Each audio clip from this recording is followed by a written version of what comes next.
Piye kabarmu? Jumpa lagi di Beyond Headlines. Kamis 21 Maret saya menulis artikel di Harian Kompas. Judulnya adalah Kepresidenan Lembaga Tanpa Undang-Undang.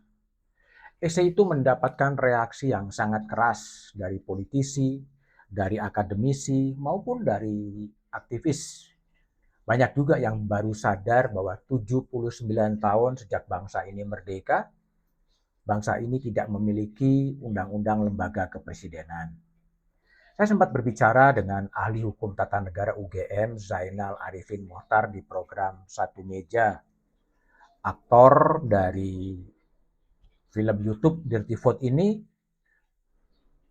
juga mengakui bahwa memang bangsa ini selayaknya memang memiliki undang-undang kepresidenan. Tapi pertanyaannya adalah, kenapa undang-undang lembaga kepresidenan ini tak kunjung bisa mewujud?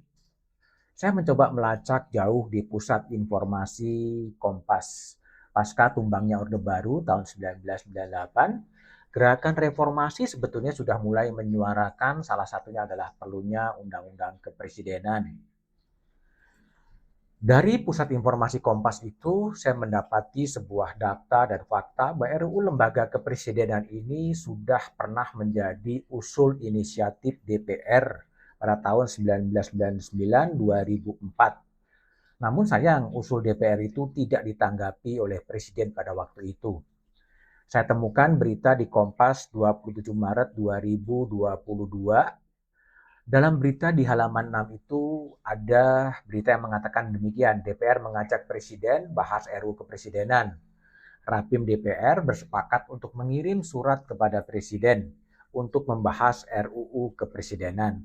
Ada kutipan dari Wakil Ketua DPR Muhaimin Iskandar pada waktu itu. Saya kutip, seluruh lembaga tinggi negara sudah diatur undang-undang.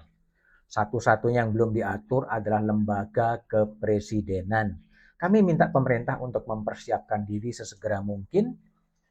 Keengganan membahas undang-undang kepresidenan hanya akan melarut-larutkan hubungan antar lembaga sekaligus kewenangan yang dimiliki oleh Presiden.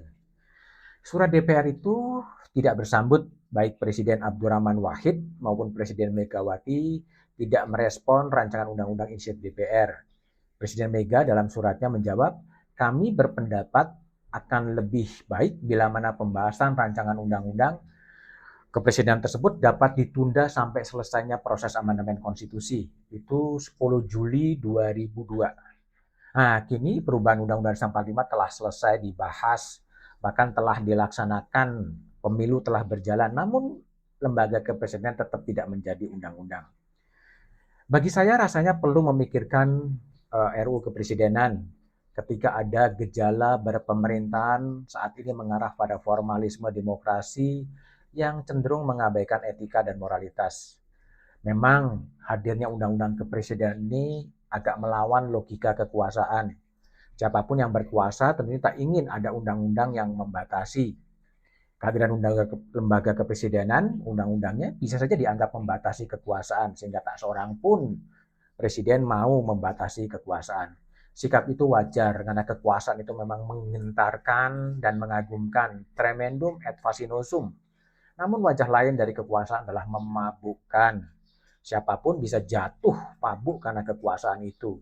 Kekuasaan itu cenderung korup, karena itulah kekuasaan harus dibatasi. Karena itulah lembaga undang-undang kepresidenan layak dipikirkan.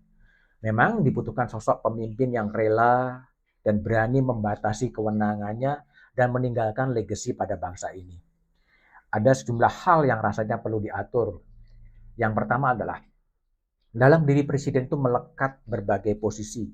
Posisi sebagai kepala negara, posisi sebagai kepala pemerintahan, posisi sebagai penguasa tertinggi angkatan udara, laut, dan darat, posisi sebagai ketua umum partai politik, posisi sebagai kepala keluarga.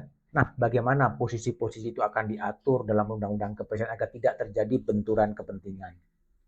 Yang kedua, bagaimana mengatur mekanisme transisi atau lemdak period dari presiden yang masih menjabat sampai presiden terpilih. Periode itu bisa menjadi masa-masa yang sensitif. Bagaimana periode itu dikelola dengan baik, saling menjaga perasaan antara presiden terpilih dan presiden petahana menjadi sangat-sangat penting. Dalam situasi politik kontemporer, Presiden Jokowi masih akan menjabat sampai 20 Oktober 2024 dan Prabowo Subianto akan menjadi presiden terpilih pasca MK memutuskan sengketa pemilu pada 23 April 2024 dan baru akan dilantik pada 20 Oktober 2024. Hal ketiga, bangsa ini bagaimana mau menempatkan mantan-mantan presiden. Ada mantan Presiden Megawati Soekarno Putri, ada mantan Presiden Susilo Bambang Yudhoyono, dan kemudian mantan Presiden Jokowi setelah 20 Oktober 2024. Di Amerika ada namanya The President Club, tempat di mana mantan-mantan presiden itu breakfast, sarapan bareng dan membicarakan soal negaranya. Di Indonesia, semua orang juga tahu relasi antar mantan-mantan presiden ini tidak selalu baik. Hubungan personalnya sering terganggu. Periode transisi sering disertai dengan gejolak. Apakah posisi dan eksistensi soal mantan presiden tidak sebaiknya ditempatkan dalam rancangan undang-undang kepresidenan? Hal lain yang juga perlu ditegaskan adalah soal posisi wakil presiden. Dalam konstitusi, wakil presiden disebut sebagai pembantu presiden sama dengan menteri. Tapi bagaimana sebaiknya memerankan posisi wakil presiden? Sebagai ban serep? Sebagai cadangan? Sebagai wapres dengan tugas khusus? Atau mau diperankan seperti apa? Nah, pertanyaan menggelitik adalah jika di MPR, DPR ada undang-undang, itu cabang kekuasaan legislatif. Di kekuasaan kehakiman ada undang-undang Mahkamah Agung, Mahkamah Konstitusi, Komisi Yudisial, undang-undang kekuasaan kehakiman. Nah, mengapa di eksekutif tidak ada undang-undang soal kepresidenan? Itulah yang kalian harus kemudian pikirkan.